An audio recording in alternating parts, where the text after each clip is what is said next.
Yun, kumusta kayo? So, turuan ko kayo kung paano mag-open sa Panda. So, let's go. So, unang gagawin, click nyo to. Yan. Hanapin nyo yung Panda app. Ayan, Panda Rider app. Tapos, punta kayo dito. Yung tatlong guhit sa taas, click nyo.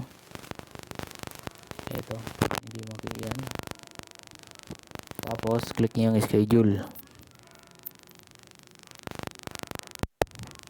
Pagkatapos mag-click yung schedule, hanap kayo ng date kung kailan kayo magsiset ng schedule nyo. Example, ito. Hanap kayo dito. Yan. Tapos, i-click nyo tong filter. Yan o. Sa baba, may filter yan. Ito. Yan, halimbawa, nakahanap kayo ng date kung kailan. Halimbawa, ito. 5. September 5. Click nyo yan. Siyempre, yan, mamili kayo dyan. 5 or 6. So, dito tayo sa 6 kasi meron na tong 5. So, itong 6 wala pang schedule. Tapos, pipili kayo dito sa may filter. Ayan. Click nyo tong filter.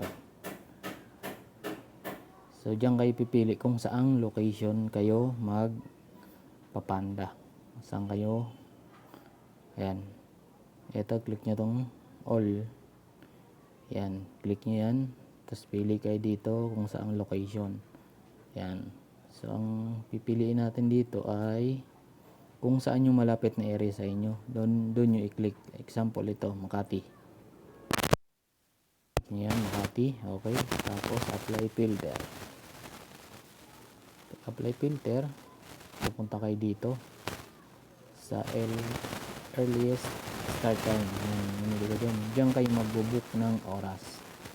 So, yung oras dyan is military time. Pili kayo dyan.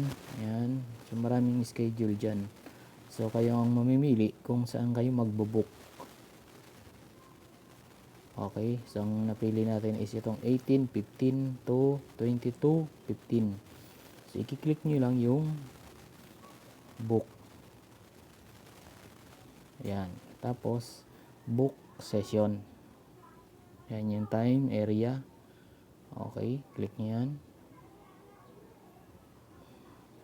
So, ayan, successfully book na. So, pupunta kayo dun sa my session. Ito, click nyo tong my session. Okay, so dyan nyo makikita yung inyong schedule. Yan. So, halimbawa, nagbago isip nyo, pwede nyo siyang i-open offer for swap. Yan.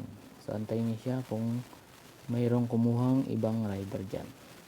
Okay, so yan lang yung kung paano magkuha ng book session. Okay, so thank you for watching.